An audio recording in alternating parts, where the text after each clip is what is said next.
talking about this event, it was like, oh, this could be a great idea. Then we started looking through his archives, Cheryl and I. And probably about 2 months later, we finally picked 13 images to print. I swear it was a battle. And I still don't feel like we got enough up there. I think we need to do this again. So I hope that we get a serendipitous story of how I met Armando and Cheryl the first day. You remember that. So we were in Irvine and at the service center there before we opened this facility many years ago, over 15 years now. There was a really grumpy customer that needed some help. I don't know what it was. I think his camera, I don't think he put his thumb through a shutter or something. I don't know. But we got to talking, as I love talking to people, and I was like, he seems like an interesting cat. And told him that I taught Photoshop, and would you like me to come over? I can teach. Remember, I charged you guys the first couple of times. I couldn't charge you thereafter. And I didn't know who he was. I mean, I knew Armando Gallo. I knew how to get to his house, which I'm not going to tell you guys where that is. And like the second or third time I was over there, he said, would you like to see my archives? I'm like, sure. And he pulls out this photo of Bono and U2 backstage. I'm like, wait a second. That's backstage. And then he pulls out this other drawer, and I start seeing Queen, Red Hot Chili Peppers, Peter Gabriel. And I'm like, what the heck is going on here? Like, I'm an old dude. I'm 46, so these are all the bands that I grew up, loving, and very, very important parts of my life I can attribute back to that music. And then I started looking. He had Hollywood archives as well, which I think he'll talk a little bit about that too. So that's kind of what, hopefully, because his music career is like amazing. The photography he's done, I think you guys have seen. So. So with that said, it's been a long journey, 15 years to kind of get this show going. We always talk, Cheryl, let's get a show together. Always busy going somewhere. Always busy doing something. And then tying them down to actually choose images, that's probably the most challenging thing. So purpose of tonight is I would sit with him after we would, work on images or whatever, and he would just tell me these stories. I'm like, Armando, your stories are amazing. So the formal title of this event is A Conversation with Armando Gallo. I just thought it was very fitting, photographing what he loves. I'm going to let him tell his story, so I don't want to tell too much. But when he comes in here, guys, show him some love. I'm going to bring him in, let's show him some love, and let him know how awesome he is, okay? Wow. Hey, guys.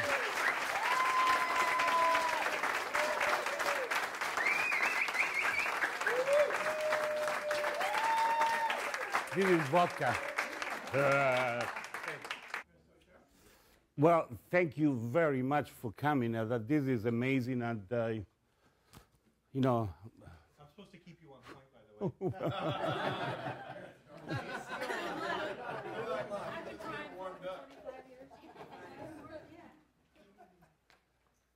way. Okay.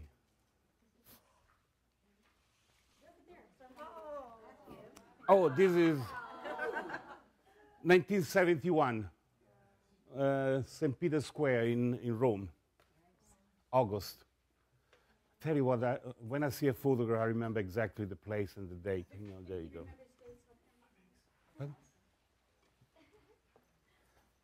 Oh, this ended up being a picture of my weekly column from London. I was working for an Italian magazine. That's how I became a journalist. I think you have a funny story, though, about even becoming a journalist. Yeah. You said you were what's the word? It was so funny. Well, I spent my first 20 years like everybody should do, going to school, studying, and trying to become somebody, So I became an architectural designer. I could design farms and two-story houses, and I got myself a deal in England for a company building car parks. This is 1966. It's science fiction, if you think about it. So I moved to England with a one-way ticket and working for Chamberlain Parking Systems. But I loved the Beatles. That's why I went to England. And I had a girlfriend that was with her family was Simpson. So I was in the Simpson family before the Simpson. So, when I went to England the first time in '63, all I heard was, "Do-do-do-do, she loves you, yeah, yeah, yeah." So the Beatles were exploding. So I went back to Italy 3 weeks later with my first Beatles album, made my hair down, and everybody thought I was crazy, So it took me a while to get my degrees and go into national service, and so I could move to England with a one-way ticket, you know, and was June 10, 1966, you know, and of course, you know, I was crazy about the Beatles. My girlfriend was crazy about Ringo Starr, so I thought, if I can make the Beatles, and I can get an autograph from Ringo Starr, you know. So, and how do you do that? And so I'm working and stuff like that. Then I found in a bookstore in England, in London, in Old Compton Street, I found the magazine that I was reading in Italy was a magazine called Big. I remember later on I got Paul McCartney to sign an autograph. He said, "To Big magazine from little Paul McCartney." Hi, I work for Big magazine. You know, I felt like I work for Big magazine. Can you say? And but the magazine was really called Big. Then became Ciao Big. Then became Ciao 2001. You know, and so I ended up working on this. And but the funny part was, if you really want something, if you really want something, you have to be careful because it happens. You know, and I really wanted to become a journalist and stuff, and I really wanted to have something published. And so when I found this magazine, I wrote a letter to the editor of the magazine saying the charts were maybe, the English charts were very old. They were maybe 3 months old, and I found this really ridiculous. You know, I said, I can send you the charts every week if you want to, you know. And I was so excited. I found our magazine in England, you know, was like finding something on the moon at the time, you know. And so one morning I got a telegram, call us in reverse charge, Sergio Modugno, vice direttore, Big magazine. I was living in Croydon, my train, 25 minutes train to Victoria Station, where Chamberlain parking system was. I opened the paper, and Rita Pavone, an Italian pop singer, was just got in the charts in England with a song called Heart. And she was coming to do Top of the Pops. So I got to work, I called the magazine, and I told them, Rita Pavone is here. Oh, interview her. Take some picture, do an interview. She's our friend, you know, give her our love, you know. That's how luck helps the audacious, you know. And so I ended up calling the RCA. They got me a publicist phone number. I called him up, and he gave me the interview with Rita Pavone at the Conduit Hotel at 2 o'clock in the afternoon. So straight away, I was sick. I had to go back. Oh, I got sick. And so I went back to Croydon, borrowed the camera of my girlfriend's mother, and I went to the Conduit Hotel. I did the interview with Rita Pavone, you know, and then we went downstairs.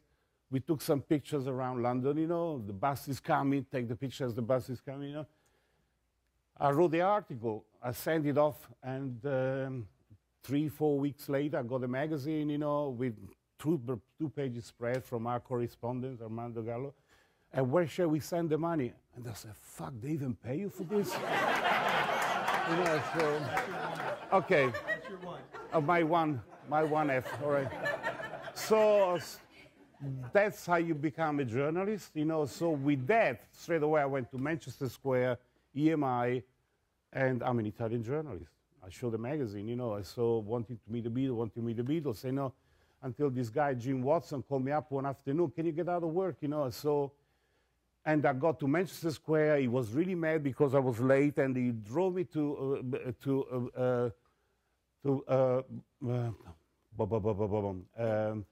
anyway, it was the house of Brian Epstein, and the Beatles were presenting Sgt. Pepper to the British press. So I ended up writing the article, and it came out in 3 pages, and 2-page spread was the album cover. And something like 2-3 years ago, a collector sent me the article, and I'm describing the album cover. I said, why am I describing the album cover? This is 1967, right? So, and because I said, and hopefully in a couple of months you will be able to see it also in Italy. You know, that's how times were, how different that time was. And now we're going crazy. You know, I This morning I was taking pictures of Shailene Woodley for a movie, and I had to send it straight away from the hotel here. So it's insane. You know, things used to be better. You could breathe better, and but no, you could do things in a good way. You know, at the time I was very lucky that I got myself in London in a period when even the Beatles, you know, the pop music wasn't an industry yet. You know, if you see some pictures of the Beatles on tour, there were. You can see pictures of they're going on a Ford Transit in 1965, putting gas, and so and Why exactly did you want to meet the Beatles? because I love the Beatles, man. You know, Why well, exactly did you want to meet the Beatles? because I wanted to get an autograph of the Ringo Starr, but I never got it. Why did you want an autograph? For my girlfriend. But she never got it. You know, the mother thought I was chasing miniskirts, you know, and I thought, oh my God, miniskirts around? Yeah, you know, so I moved into Chelsea, and I moved into the swing in London, you know. We were all swinging, but we didn't know we were swinging, you know. I know you. So that's how I started journalism, you know, but I was doing it as a second job, you know, because rock and roll started at 6, you know. Things were so different. I was telling you the other day, you know, that I used to go to Olympic Studio. I used to ring the bell and say, hi, I'm an Italian journalist. Please come in. Because people wanted to have, you know, there were all the sound engineers of the Beatles became producer. Norman Smith went to produce the Pink Floyd, you know. And so they wanted to be in the paper. They wanted, plus an Italian journalist said, let's go, you know. So the access was incredible. You know, Procol Harum were #1, are still in love with Whiter Shade of Pale. And I went to see them at the Savile Theatre, you know. I just went in the afternoon through the artist entrance, you know. I just walked in, and there was Jimi Hendrix doing the sound check because he was opening for them, you know. So things was easier. Oh, this is Led Zeppelin. July 5th, 1971. Wow. They came to play a concert in Milan, and they just arrived from the airport, you know, and everybody's drinking. You see, he has a drink then.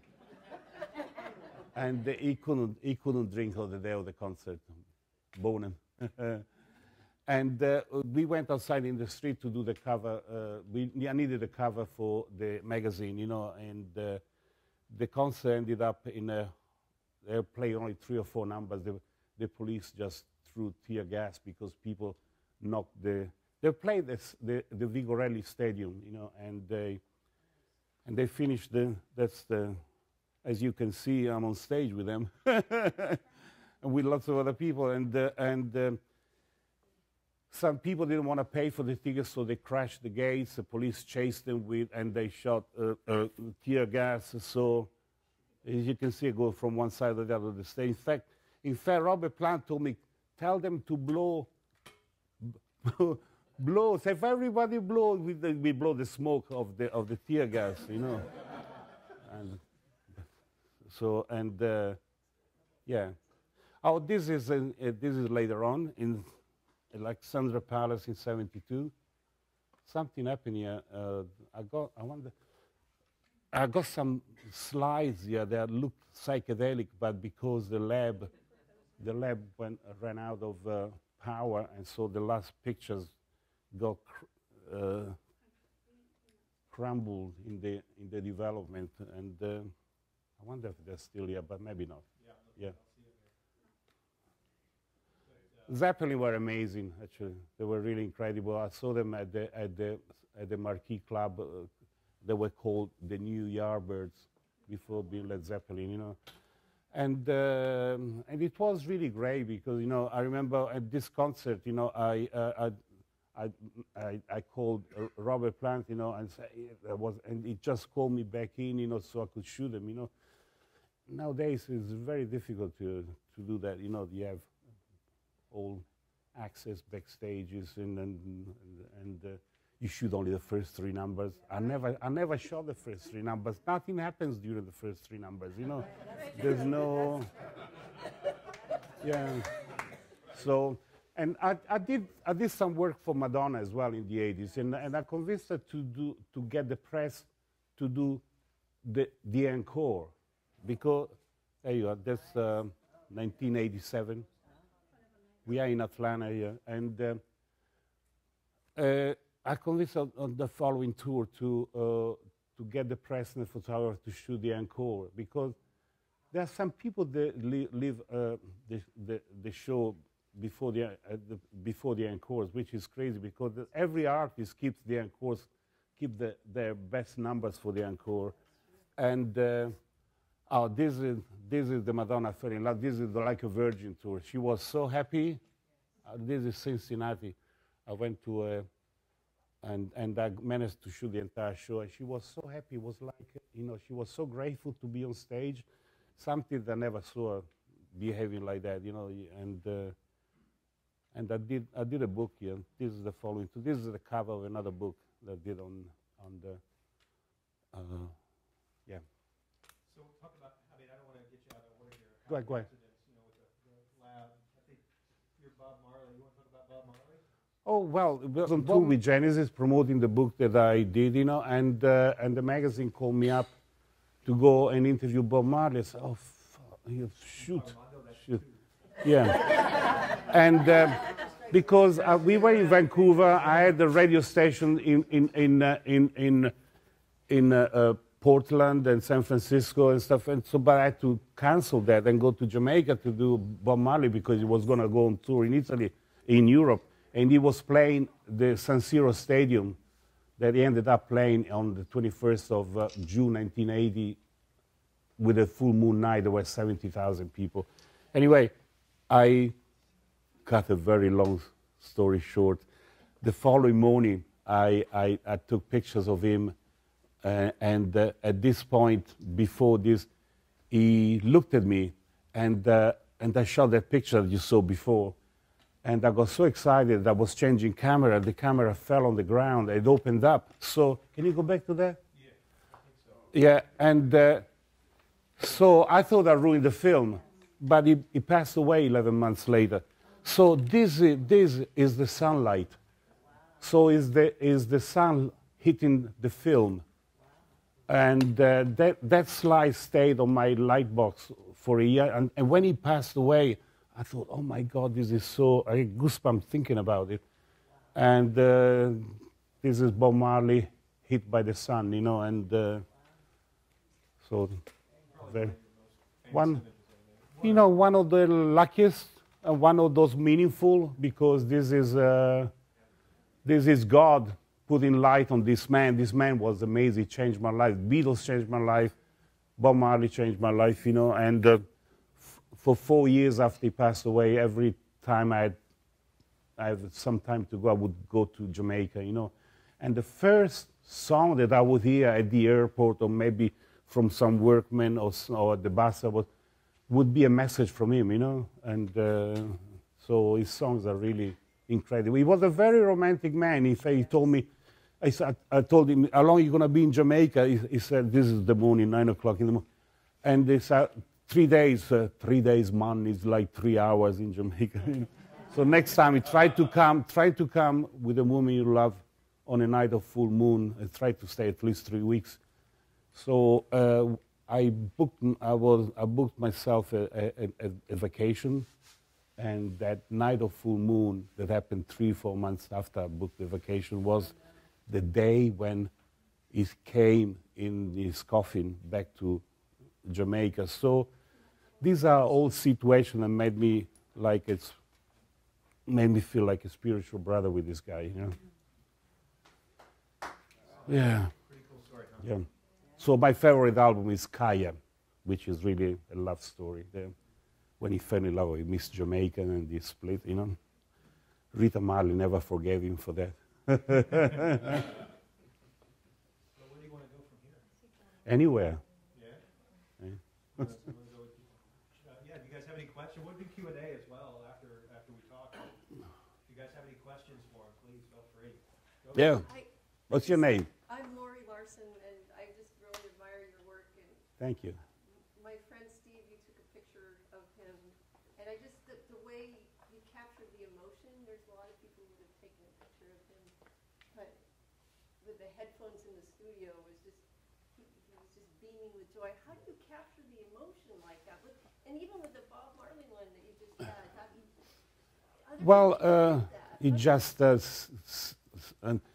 I was told a stealer moment. Someone described it like a stealer moment. So, it happens. When it happens, you just point the camera and shoot, and as long as you try to be in focus, you try to frame it, and that's it. Sometimes, sometimes I don't even care if it's not in focus. My wife, now that Eddie sold the picture, so it's not in focus. Go ahead, do it, turn it into black and white. Yes. So, to answer your question, I've worked with Armando at the Golden Globe Awards. As you guys are going to learn, he's a member of the Hollywood Foreign Press Association. And I was so lucky, I'm blessed to know him. He got me tickets to shoot the red carpet. Nice. Okay, so I'm shooting and then editing after the event, and he photographed on the carpet as well. He's physically on the carpet, I'm on the sidelines. And I'm going through both images, and I looked at him like, Armando, your images are like 100 times better than mine. So, not because, technically, they were right there, framed up. I got eye contact, but there was something different to your point, and here's what it is. When he photographs people, and I saw him do it too, I was like, he would sit there and talk to them while he's shooting, driving her crazy because he's missing focus, but right? And he's got this beautiful picture. I think it's Penelope Cruz that just really kind of, I was like, wow, how did you get that? She looks like they're friends. So. I try to take, or at least you should try to take pictures before the person realizes he's going to pose.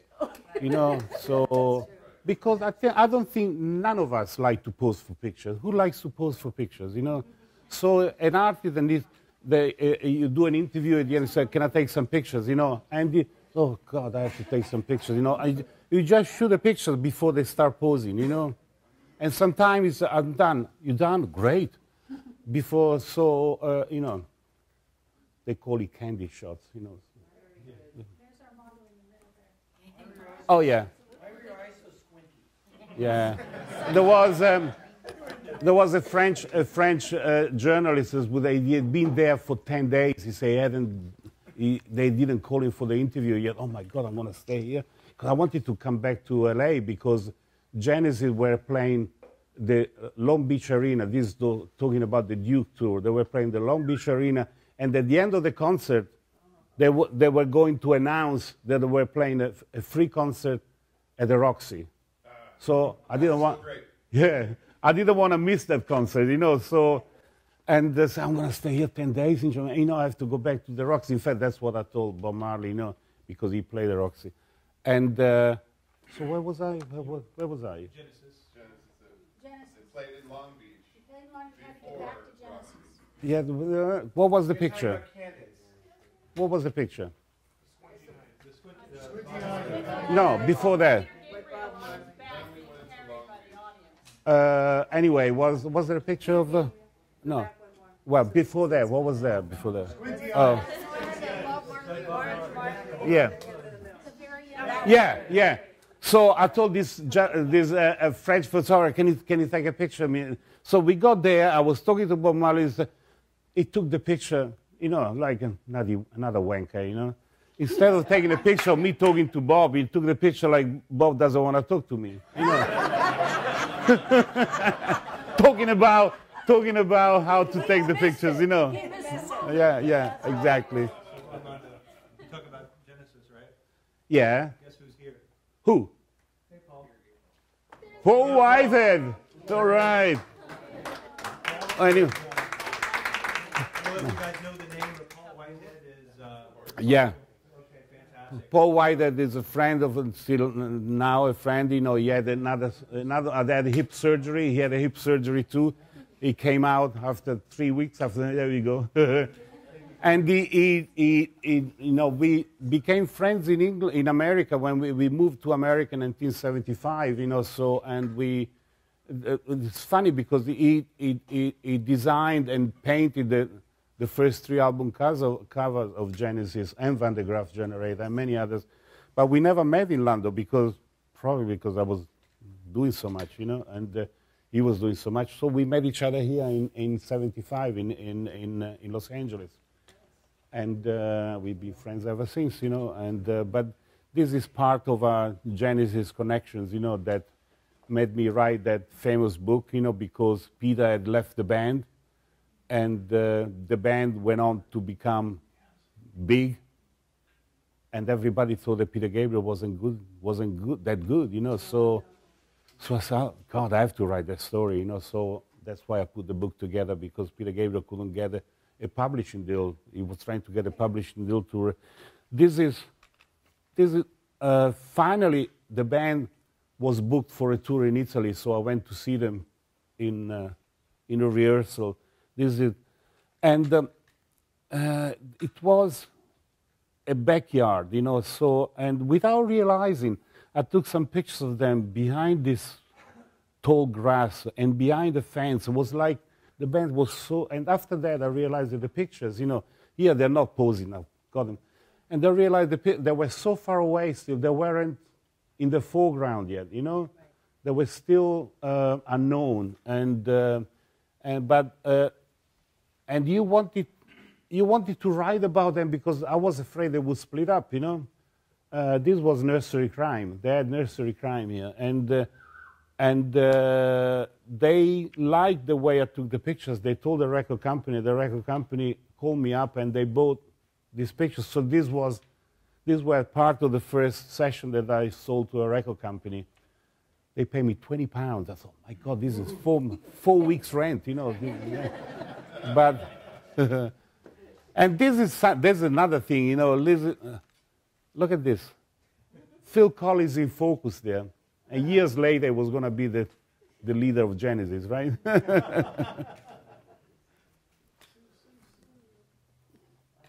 This is just before they went to Italy, and once they got to Italy, they found themselves number 4 in the charts. And then when I started realizing the power of the articles I was doing, because I didn't realize that by writing a good story, a good interview, the record company didn't even release the album. They just imported some albums from Holland. And then they decided to publish the album, printing them in Italy. And Sell in England by the Pound, in fact, came out in Italy with an Italian translation. I translated the album. The Lamb Lies Down on Broadway also came out with the Italian translation. Because I always believed, that, God, people don't know. They translate poems, why not albums, So that's my Genesis connections, but it could have been anybody, I love Peter Gabriel. It was like, I wanted to give them justice, I wanted to, they made 5 albums. There were 5 major artists. Each one of them have amazing talent. And I couldn't believe that they were all together in one band, and they produced 5 amazing albums. They still now, they sound incredible. And so that's how why I wrote the book, What's the name of your book? I Know What I Like. It came out, I did it for an English publisher with the title of The Evolution of a Rock Band, but I didn't like the way they produced it, so I wanted to show them how to do a book, This is before computers. What? The book. Before. I did a book in 1977, then I redid the book myself for America. I didn't give them America on the deal. So Peter Gabriel came out with a song, if you want to keep it under control, keep it small, do it yourself. DIY, DIY. So I formed a company called DIY Books, and I did it myself. And the English publisher stopped the printing of this book and became the distributor of my book. Yeah. This is Thanksgiving, 1982 in New York City. Shock the monkey. it's funny. I took a picture of Peter giving an award to I know who you're talking about. I think we have the picture here. no, probably not. He got an award in Italy called the Telegato Award, and I decided Peter was playing with the Tubes and David Bowie, and so I decided, what about if Peter gives the same award to David Bowie? Peter never met David Bowie, so I arranged the thing, and David Bowie was blonde, serious Moonlight. And after that, he said, "Oh, I wouldn't put all that muck." Did he forget all the makeup there was? He went through some dark spots, Probably didn't remember all the. There we go. I look pretty cool there. Look at that. Yeah. That's at the end of the interview. He gave me 12 and a half minutes. The interview they was give was 10 minutes. I got 12 and a half minutes. I got one for Armando. Armando, yeah. I know you took incredible shots of PFM, Renato Fonorio Marconi, the Italian rock band. Yeah. Did you do many other Italian rock bands, or was it? Yeah, I did Leorme. Leorme was a trio from my hometown type of thing, and the keyboard player came over to England because that's when I realized I had my weekly column with my photographs. The guy came over to England. He wanted to meet Keith Emerson, I wanted to get the Moog, and so, but I got him to meet the keyboard player from Rare Bird. The Rare Bird was a great band from Charisma. Actually, it was the band that discovered Genesis, and we went to his house. The guy had a room full of Hammond organs. Said, forget about the Mini Moog, just play it. And so this trio was like they were doing the very first album, 1971. So I was very much behind them. The album came out in September '71, was straight number one. Then I got into PFM. PFM came to England on a deal with Manticore, the record label of Emerson, Lake and Palmer. I got a deal for Leorme to do an album, lyrics by Peter Hamill of Van de Graaff Generator. The album came out on Charisma. And yes, and all the bands, Italian bands that came over and all came over here, became good friends. In fact, if I may tell you that Armando got the first Traveling Heart Award from Italy for his contribution to music. The very first one they created it, especially him as a glass treble player, because he's done more for music than anyone can bring it to a band. I had it in Hollywood, that award. And I was so excited that I say thank you and everything in Italian. I went straight into Italian, Except for the Italians. It's on you can find it on YouTube. Someone put it on YouTube, Traveling Heart Award. Oh, this is Zucchero. Zucchero is an amazing Italian singer, and Eric Clapton saw him in Italy.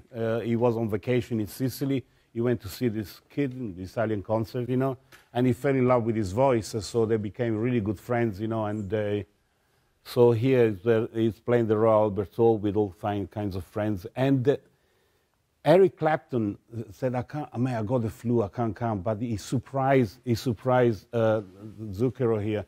He came in, he played the song, and he went. He was sick but that's what a great man Eric Clapton is, and that's what you do for friendship, So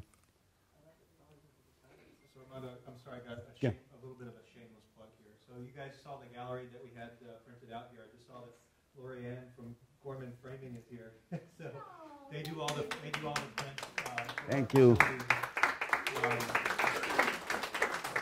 you, Lorianne. Thank you guys for all your hard work. I know we put you through a whole lot. We had to reprint just because of just issues with my getting the prints over to you, and you were so patient with me. So thank you. It looks beautiful. So I as an agent have to say something. Yeah. Afterwards, go see Cheryl, go see Leo, go see Armando, because there are plenty of out there so you can take a piece of this show back. Absolutely, absolutely. So, sorry, I didn't mean to interrupt you there. Thank you for answering me. So, but PFM, for instance, talking about PFM, PFM was an amazing, amazing Italian band. You know, they got in the charts in America with a live album. They recorded a live album in Central Park, and they were distributed by Motown. You know, and so I came on tour with them, coordinating. This in November '74, and before MTV. So all the promotion at the time was done by concerts and radio station. So everywhere we went, there was that coordinate radio stations, interviews, and stuff. And there would be. They started the tour with opening for Poco, Dave Mason, and John Sebastian, and they ended up being a special guest star of Dave Mason at Long Beach Arena. And one concert that I remember was amazing was PFM, Blue Oyster Cult, Aerosmith, and Steppenwolf, Baltimore. So and when Blue Oyster Cult and Aerosmith were coming out as well, you know. Tell about the house. What? The house that you rented for them. The what? You rented the house. You rented the house for them in LA? Oh, there was another band, Leorme, yeah. Yeah, Leorme came, when I moved to LA, I came on tour with PFM, I landed in Los Angeles, fell in love with LA just landing, you know, and the bass players always spoke American, so landing in Los Angeles was around 6 o'clock in the afternoon, you know, late November, and there were all these amazing lights, you know, and the bass player said, LA in Italian means it's her. So, Paul, so I just picture a beautiful woman laying across Los Angeles. And then I gave the idea to Paul White to do an album cover of the Italian band Leorme that came over. They followed me in America, and they came over and recorded an album called Smog Magica. Leorme finds magic in the land of smog. You know, there was an article. And I ended up, was lucky. I rented a villa of someone that was going on vacation for a couple of months, and it was the former villa of Houdini in Laurel Canyon. And it was, there were ghosts in the place. And I went, they were so scared. There were lots of bedrooms and stuff like that. I went there and I found them all sleeping in the big sitting room all together. I said, what are you doing here, man? And, oh, ci sono gli spiriti, ci sono gli spiriti. So this house is Lookout Mountain, I think. There was the house that burned down of Frank Zappa, and further up there's this villa of Houdini there, and part of the Laurel Canyon magic. I don't want to jump ahead too far, but where do you want to go? You want to go to So, but then, so I came to Los Angeles in '75, and that as a journalist, that was the first time I got a contract from a record company, from a publishing company, because I needed a visa to come to America. So I got a contract from Child 2001 for $1,000. I would do 10 articles a month. But then coming to Los Angeles, I found that the magazine that my mom was reading didn't have anybody in Los Angeles. And the magazine was selling 1 million a week. What magazine was that? Sorrisi e Canzoni. And still going on. This is the magazine that had the Telegato Award that I gave to David Bowie, stuff like that. And so my mom read that magazine and said, if I could work for that magazine, you know. And so Jaws came out. So I interviewed Steven Spielberg, and I gave him a copy of the magazine. So my mom could see that Steven Spielberg was reading the same magazine. So that became a tradition with me, you know. Even now, I just, this morning I go Shailene Woodley to pose with the magazine that I work for.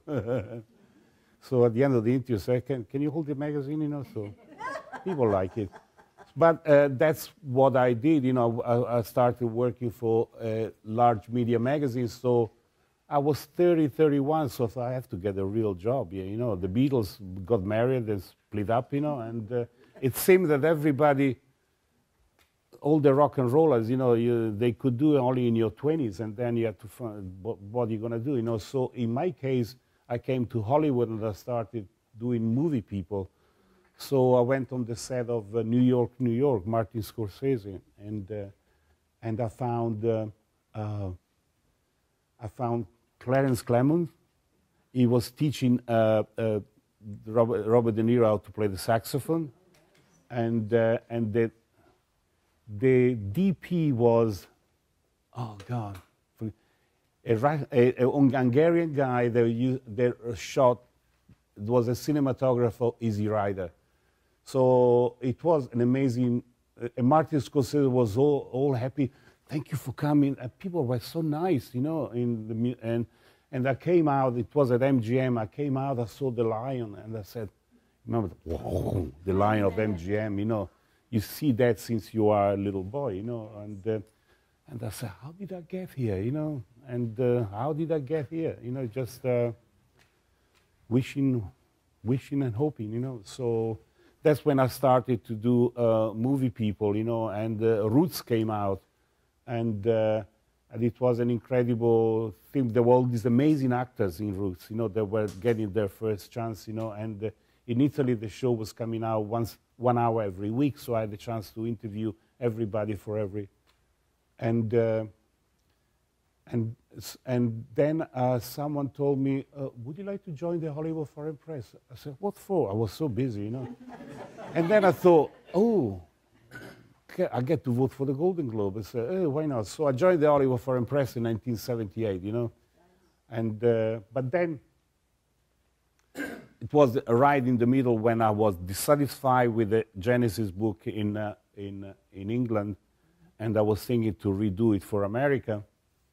You know, and the American publisher, they wanted to do a little book, no pictures. If you remember, there was a book of Bruce Springsteen by Dave Marsh in 1980, and it was an insult to Bruce Springsteen. You know, was you know, because I thought if someone is so, this book is for the fans, right? So a fan wants to, of his favorite band, he wants to hold the best book that he can hold in his hands, you know. So my idea was to do a book with good paper, glossy paper, 32 pages in color, you know. And so nobody wanted to do it, and so Peter Gabriel gave me the inspiration to want to keep it under control, do it yourself, you know. So, and that in a way brought me back again to rock and roll, and then I found out that, you know, that everybody that gave up, like Jethro Tull, so they were all coming back, you know. And so in the 80s, I shot a lot of bands for the management, you know, because I didn't want to, I wanted to shoot the entire show. To shoot the entire show, you do it for the band, you know, so that's how I hooked up with you two. And there you go. That's one of my favorite pictures. Yeah. When I first met him, I saw that. This, I met you two, well, there's an, you know, you're going to read a book once I'm going to write it, you know. I wrote it, you know, but I have to put all the pieces together.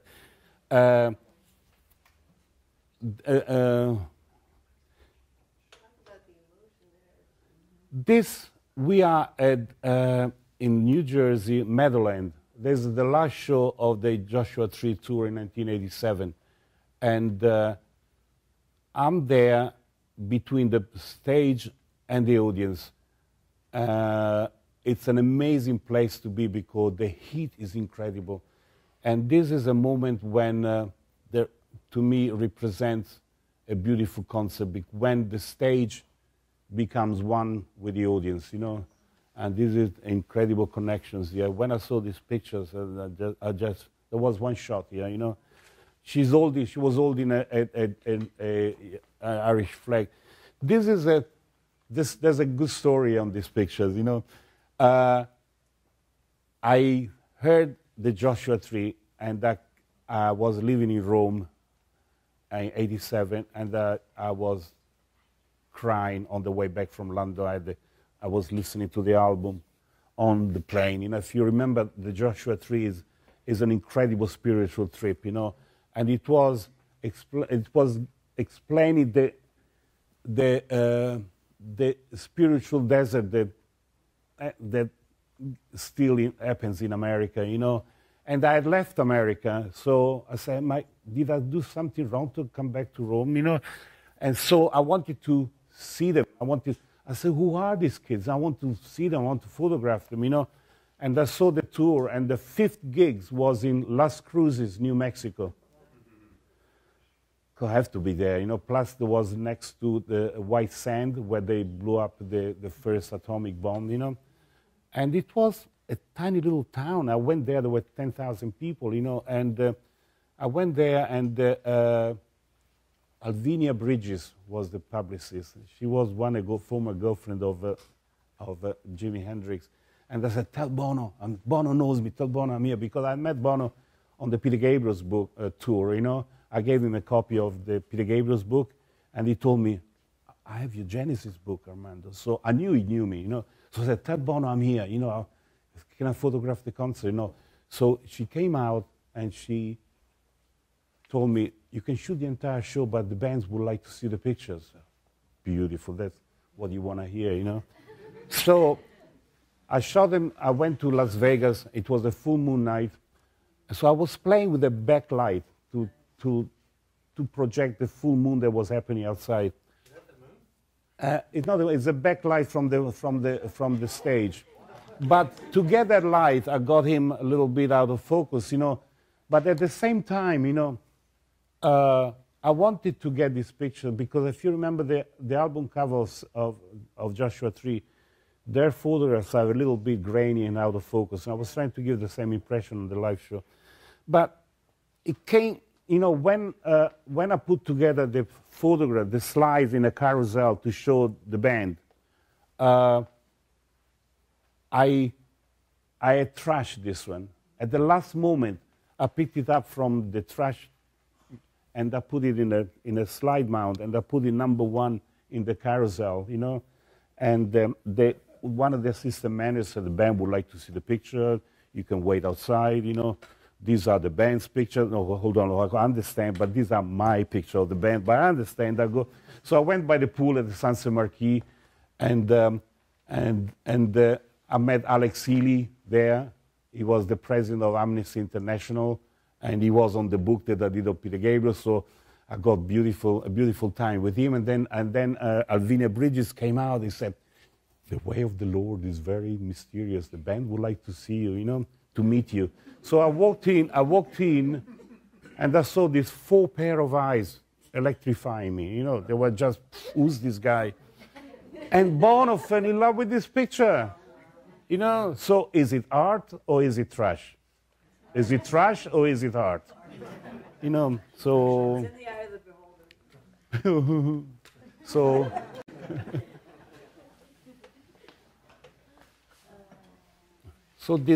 So I went on tour with you two. I had an open ticket there. Everywhere I went, they made me welcome.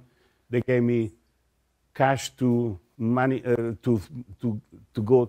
At the time, you had to go to a night lab to develop the pictures. They would always see the pictures at 1 o'clock in the afternoon of the following day. And we are in Japan here. A day off, we went to Kyoto. Was November '89. The Berlin Wall just came down the day before. Yeah.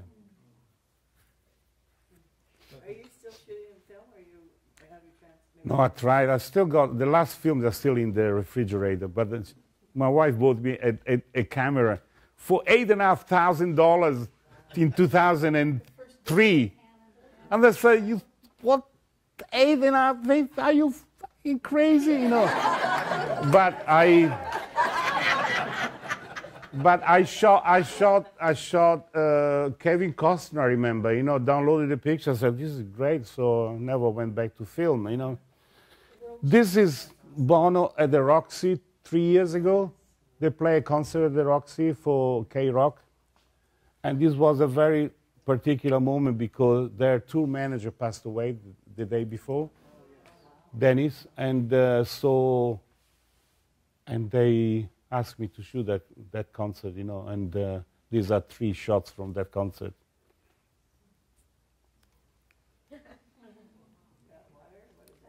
Yeah, he still does it. He did it. Yeah. Armando, do you think U2 plays progressive music? Pardon? Do you think they play progressive music? I do. Oh, well, the Beatles play progressive music with Sgt. Pepper. Yes, absolutely. I think U2. To me, that Sgt. Pepper was the very first progressive album, really, and they do, especially with the last 2 albums, Song of Experience, Songs of Innocence. It's really. This was 3 years ago at the Forum. Yeah. Now they have a huge. They realize that they can't play with American flag, so the huge, gigantic American flag behind the stage.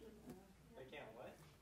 For 40 years, he's carried a flag on the stage. But the flag these are stays real down nice in the building. people, in 1989, Chris Blackwell, that founded Island Records, sold the company for $480 million, okay? And U2 had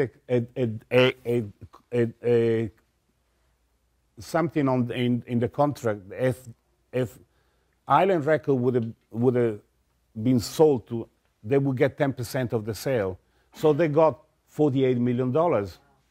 And I didn't know that, but I went to Australia. They were doing Love Comes to Town tour with B.B. King. I want to see that. And they were so generous. We went there. We went to Japan, and I did some counting. They were paying me $3,000 a concert. Something that nobody does today. And there were $18,000. Instead, they pay me $22,500. I don't know how they came up with it. I thought maybe they would round the figure to 20,000. Instead, I got a check for $22,500, which is God bless them. Now, They yeah, also set up an incredible foundation, which after the Yeah. earthquake, $2 to $3 million were poured into helping people who are homeless. But they do that fairly quietly. Yeah. Bono will show up because we photographed it for them before. That's the only reason I know. But they never want that to be out in the real world that Yeah. much. They want it. But then I did a video that you can see in the theater, even better than the real thing. I did a video because I always want to do a video with stills. And when they did Actoon Baby, I don't know if you remember, the show was, they had all these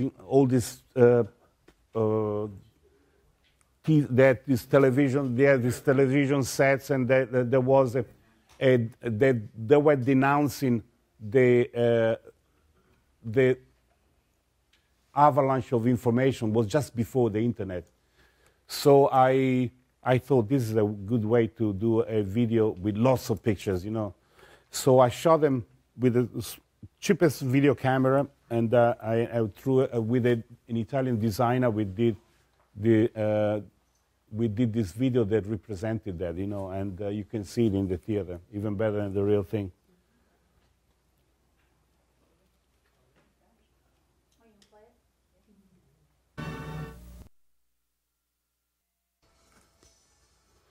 This was designed on this. You can find a VHS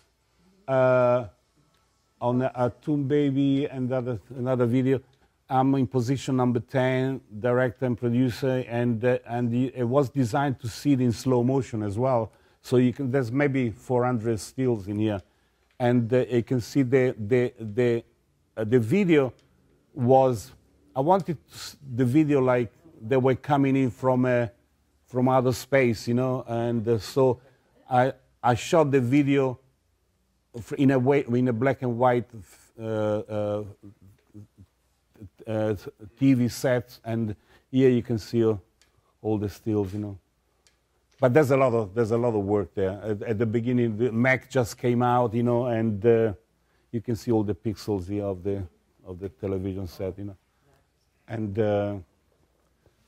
very proud of that. This was 120 photocopies. Did an animation. So Armando, Yeah. we're running up on Yeah. 8:30. Yeah. So I know I can probably stay here till 11 o'clock. Oh, what? It's almost time to roll. Yeah, no. You have Why don't 30 you take minutes. questions? So you have Yeah. You have 30 minutes. Before we do that, Oh, well, we can meet, we can hug, you know, we can do anything. so you know, obviously there's so much to your music career that we can talk about. We can take whatever direction you want to go. You want to start talking about Hollywood? Hollywood. Wow. You could have them come back and do Hollywood. Eh? There you go. What? Come back and do Hollywood later. Back into Another Hollywood? time. Come I know. back another Yeah, time. yeah. He's also Yeah. deaf from playing in front of bands for so many years. No, it wasn't for playing band. It was a silly the doctor when I was 11. He crashed into one of my eardrums. He's only got one good ear, the other one doesn't work. Hey, Bob, how you doing? There you go. This is Robert Ramirez. We met at Santa Monica Civic, in the front row, Supertramp. There we go. See, you know, there was always there's always maybe an empty seat in the front, you know, and he's one of the guys that's very smart, you know, go in the front and sit an empty seat, and me being there, you know, oh, it's an empty seat, I can shoot sitting down. It's, oh, you're a photographer. That's we became friends, you know. I had my Alfa Romeo patch on my jacket, and you said, you have an Alfa Romeo. Yeah, and in the end, I bought it from him, and I sold it to Fee Waybill of the Tubes. Did you make a profit? Yeah, no profit, you know. That was, you know, I used it for 4 or 5 years before I went to Italy. Anyway, it needed to be in good hands. And Fee Waybill was, you know, if you remember the Tubes in the 70s, was a great band. White Punks on Dope. Yeah. So you want to bring it up a couple of generations? You want to talk about some more current music? Current music. Prince. Well, you know, current music. You know, we don't know. We have to wait what's coming up. Well, this was New Year's Eve, actually, around 1981, 82, I think. And then Prince, I never wanted to interview him because I wanted to just listen to his music, you know. And there are certain people that, you see, I had a bad time with David Bowie, which I really loved. And when I interviewed him, it was really when I never bought an album. And so you have to be careful, you know, not to ruin your heroes, you know.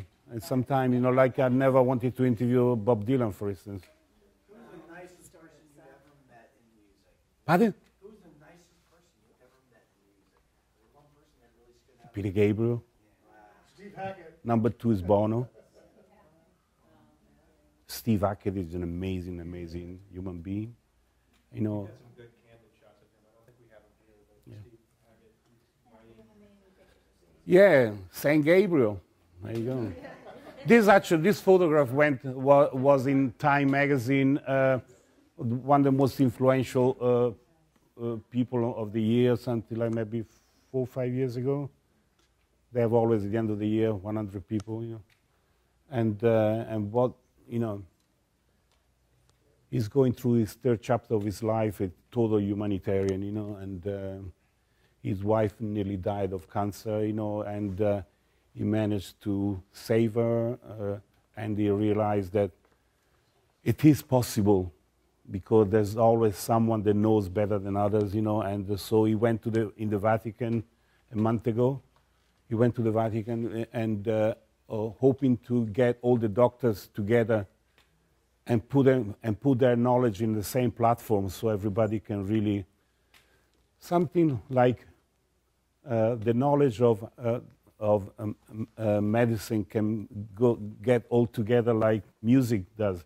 We can do something like iTunes, you know, and because he found out, you know, that his wife got rid of cancer through stem cells and blood transfusion, and everything costed $1 million, but the knowledge is there, so it should be, he feels this is so unfair. Are we going to end up in a world with rich people and the poor people are going to die?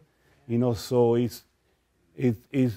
that's why we haven't heard from him in the past, for the past 2 years maybe, because he's been really busy into this, you know, and he wants to bring this to the attention of the major doctors and major hospitals, you know, and trying to put all this knowledge together, you know. So it's really an amazing, this could be the third chapter of his life, you know.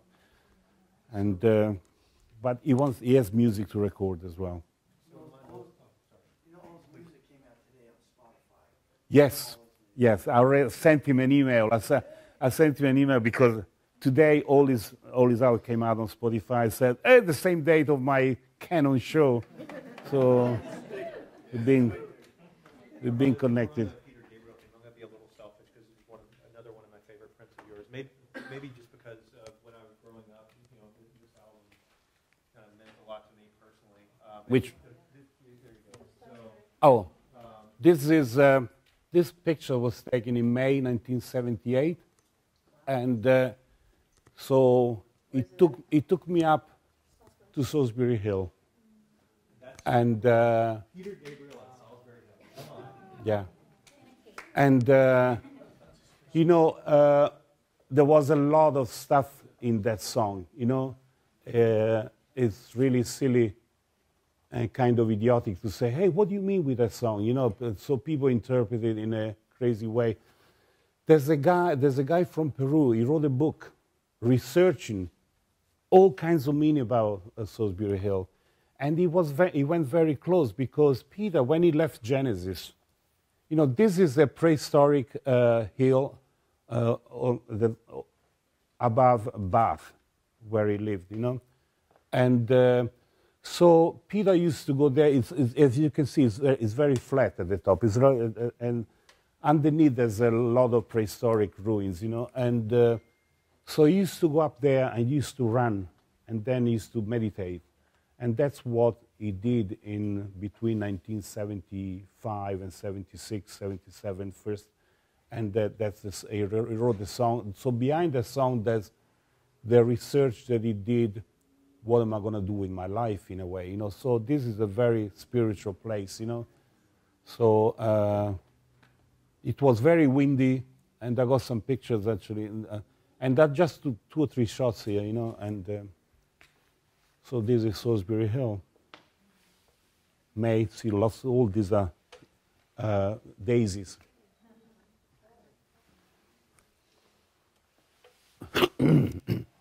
I just found this picture because I did some in color, but I found a black and white film because every now and then I used to, thank you, I used to shoot a roll of film in black and white, but then I never bothered to, because it takes a long time to, you print it, and then you send it out. So, oh, do you have a color? You know, so I found the negative, so I just. That was an interesting day. Yeah. We dug through lots of slides. I found the black and white film of The Who shot at the Rainbow in London in 1972, you know, so I just did a contact sheet. Who was the worst person to photograph that you thought was going to be cool, but it turned out to be a disaster? Oh. There's never a disaster. Oh.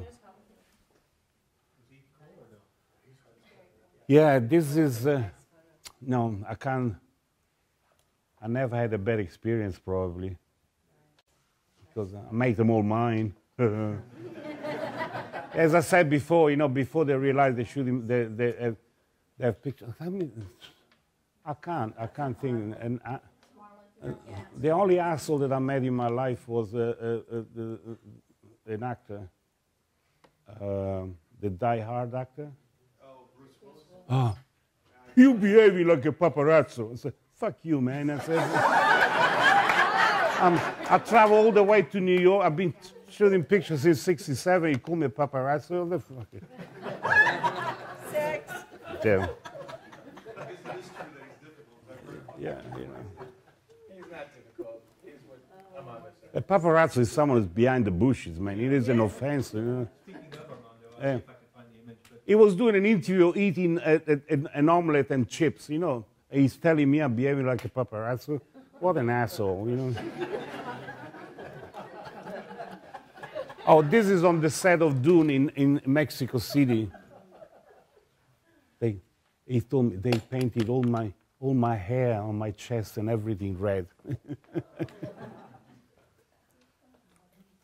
This is just before Synchronicity. Yeah. This was a cover of a book that I did actually in the mid-'80s. I had a publishing company myself in Italy, and we published maybe 40 biographical books of rock stars. Yeah. Oh, this is at the Forum, and I was mesmerized by this concert, so I sent a telegram, it was 7, to the management, asking for an interview, and they replied to me in a nasty way, said, "How dare you asking for an interview when the band is ready to leave Los Angeles?" Oh, sorry.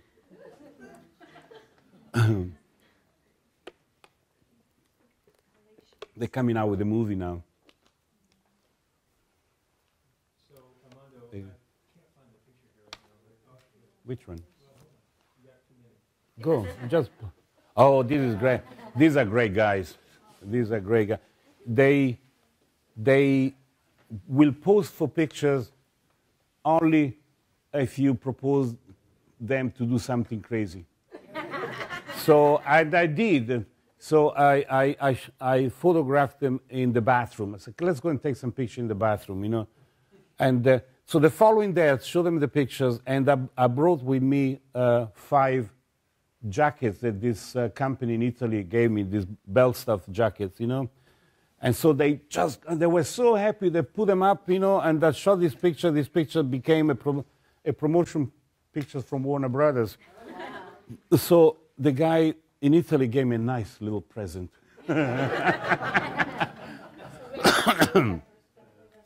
We spent New Year's Eve at the Forum with them, 2000. Yeah. And John Frusciante just came back with the band, and when he found out who I was, he couldn't believe it. He started jumping up and down. He's a big Genesis fan, and so and I had the Genesis book with me in the car, so I brought it over, and he was trying to tell Anthony Kiedis about the lyrics that Peter Gabriel used to write, This is in 1991 at the MTV Awards in UCLA.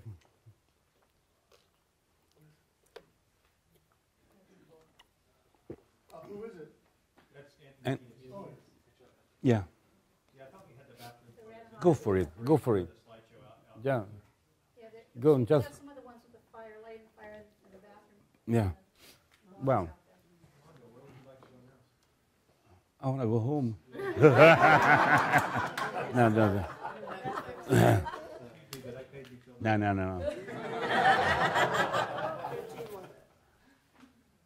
Go ahead, go for it, man. Pull. I don't know, man. Just every picture tells a story. Just show me another picture.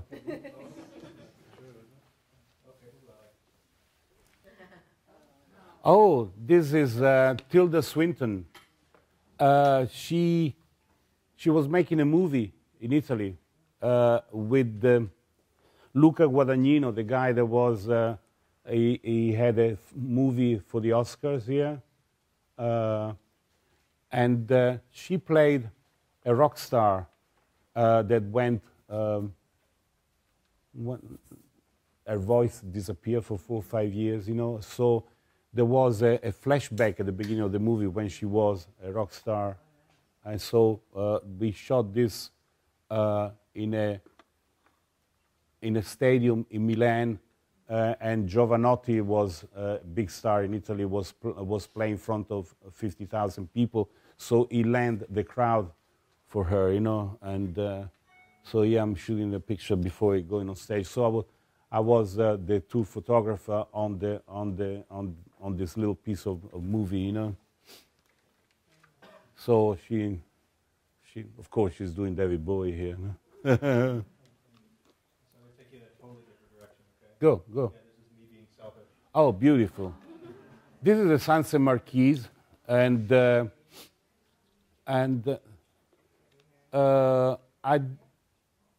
was doing an interview for a Japanese magazine, and at the end of the interview, she didn't want to take pictures. Probably a disaster there. And she wasn't feeling well, but I was, God, man, you know, what am I going to do now, you know? And I got really upset, you know, and 77, probably. And so I got a call from the publicist saying, can you come back tomorrow, you know? And so I went back, and she was feeling good, you know, and this is the band, you know. And it was so funny. I'm taking the pictures of her. The band is there. All of a sudden, I saw them moving and disappearing. So I'm taking pictures of her. And then I said, what was happening? Why did you leave? Oh, Bruce Springsteen was here. So Bruce just walked in. He went to the Coke. There was a Coke machine. There was an entrance there. Coca-Cola. I'm talking about Bruce, man. He only does Coca-Cola. You guys want to see something funny? Oh, yeah. This is Kate Bush. And Kate Bush met her in Italy, and when I met her, she said, I love your pictures. She has beautiful, tiny little voice. I love your pictures in the Genesis book of Peter Gabriel with his star eyes. Can we do an interview? Oh, yes. You know. So can you come to she was doing a television show. So she just made up here, like on the album cover of The Dreaming. And then, so we went to the guy from the record company said, Armando, I'm in trouble here because they wanted some black. And I thought was some red wine. In Italian, it's called vino nero.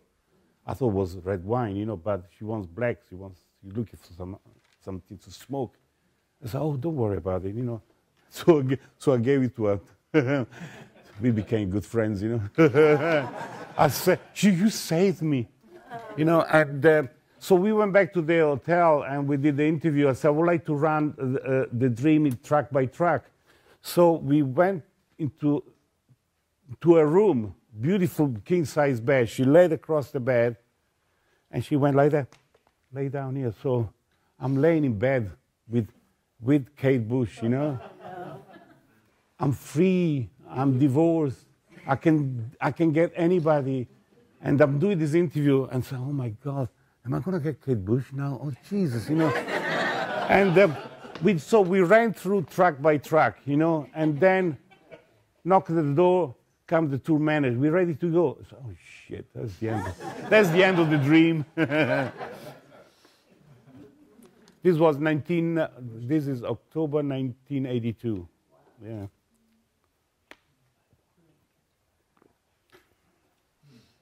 Go, man.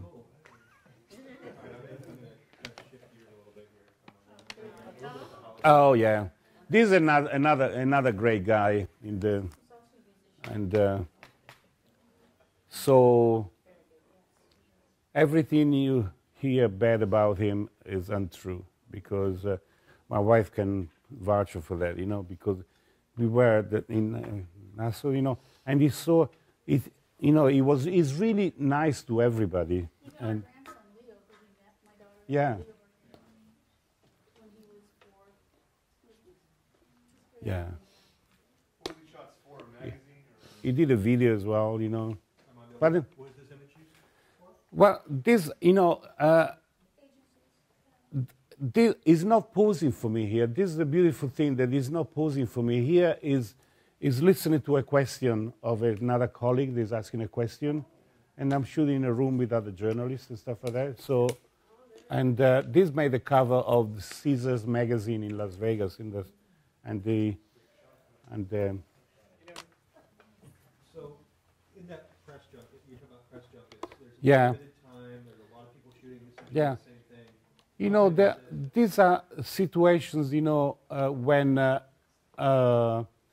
okay, you're an actor, you come and do an interview, you come and do a press junket, you come and do a press conference, and you come in, you know, interview time, you know, but then there's moments when they are listening to a question, their brain has to click, you know, and they want to give it, and so there are these moments that you can take these pictures that you would never take if they pose. You know, they're really emotionally naked or something. You know, and this is the picture that Chris really picked up from me. You know, and she's an amazing woman. You know. So to bring us a little bit more current, I think you took this following photograph just weeks ago. Oh yeah. This is going to be the cover of Grazia in Italy, you know, and at the end of the press conference that we came out in the hallway, you know, and I took the flash out, and I took, 3 shots there? And so they were trying to shoot in Cannes for the album, for the cover of the magazine, you know, but they love this one because she's natural here, you know, in Cannes she all tarted up, you know, and stuff like that. And I didn't think her hair is funny and stuff, but look at that smile, man, you know. And there, eh? She's the mother of dragons. Yeah, the mother of dragons. So let's go back. I shot that last Saturday. Oh, this is Phil. And I showed him some pictures here. And then he asked me, there were 7 particular slides that he liked. So I gave it to him. And I said, but you have to give me 1 shot, man. You know, so I had the carousel still going, the light of the carousel, the light going to the screen. So I put him in the light of the carousel, you know, and he gave me these dramatic pictures, you know.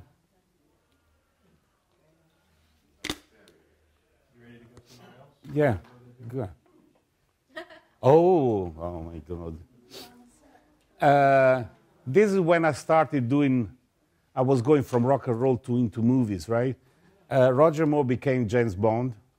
So I went to United Artists. I said, I was trying to get into the magazine my mom read, you know. So I got there, and Roger Moore, I used to love him in a TV series called Ivano, and I knew he married this Italian actress, Luisa Mattioli. So, and I went there, and Luisa Mattioli came in with this little boy, you know. This is 1973 probably, and so we took pictures of the new James Bond with his wife and the child on the set of James Bond. This never happened. This never happened. They never let you take pictures on a film set. Never. This is the first time I went on a film set, and the first time and the only time that I took pictures on a film set. And that's when I got in again, luck and good fortune, and me asking, can I take some pictures, you know? And it was the first article that got published in the magazine that my mom read. And so when I came to Los Angeles, you know, they knew me and blah, blah, blah. She said, what about the Clooney one? Which one? The one you shot on the set? What are you shot on the side? Oh, in Italy. Oh, wow, that's the best. Clooney. Clooney is the best guy in the world, you know. He'll give you anything. So I think we're gonna. I introduced him to Italy, being ever so grateful, you know. So I think Oh. this is a great image to end with, Armando. Yes, I like that. And there's another cute story here. I had an interview with, again, James Bond, Live and Let Die. Wings wrote a song for the movie. So the magazine sent me to do an interview with Paul McCartney to his house in St. John's Wood. And so I got there, and Linda opens the door, and she said, sorry, Paul had to go. He's editing a video, you know. You have to do the interview with me. And I thought, oh, shit, you know. But at the same time, oh, no, this is going to be great because this is for a large media magazine. It's going to be great to do it. And I did the interview with her. And then at the end of the interview, she goes, you need the picture. You need Paul, don't you? Knowing because she was a photographer. So she drove me to the place where he was editing. We went to the back of the house, like we were in their house. And Danny Lane, there was the guitarist, shot this picture. Yeah. So we were recreating the interview, right? So I'm really worried. Is it in focus? I'm looking at Danny Lane. I wonder if he's going to take the pictures. And he's not smoking a joint, you know. Otherwise, he would have given me a... He was rolling his own cigarettes at the time. So I'm not sure, I can't see. Is Gail here? Did Gail make it or no? Gail, are you in the room? No? No. Tell you a real quick story, Yeah. because I think it's kind of Yeah. important. Again, serendipity is just kind of like this big word. And I think it kind of just shows who you are, right? You take advantage of everything that you get your hands on. You're just this wonderful human being, right? You know people and you love people. And what happened, this is kind of cool, right? It's just being present in the moment. So Armando has many friends all over the world. One happens to be Gail Tattersall, who's director of photography at the time for House. I'm sure everybody's watched that show. And I'm over at Armando's house for probably I think it's a casual, not a picnic, but a barbecue or something. Gail's there. I have no idea who Gail is. And Armando says to me, hey, Chris, you need to talk to Gail. He's a director of photography. He's into photography. You work at Canon, blah, blah, blah. So we ended up talking and had this just amazing conversation about lighting and all this fun stuff. And here's why it's important to me, where I think it's very cool. So through that relationship that Armando had with Gail, Gail ended up using the 5D Mark III, I can't remember, 5D 2 or 3, on, no, it's the 2, 5D Mark II on the set of House, which was unheard of to get that kind of equipment in NBC at that time, because they're using, way different cameras, which in turn led to them using an entire kit on the season premiere, or the season finale, where 90% of the season finale, once you guys go back and watch it, was shot on the Canon 5D Mark II, okay? Now, in turn, if you enjoy any of the recent movies, Marvel included, Iron Man, guess what? That came about from that interaction to help us create the Cinema EOS line. So, these little interactions, it all happened just based on a conversation or, meeting Armando 15 years ago at the front counter. All these kind of things happened, which leads us to tonight. I mean, in no way could we end right here and be complete, Armando. I told you we're going to miss some things. Oh, yeah. I hope we can do this again. You guys, seriously, thank you guys so much for coming out. Thank you.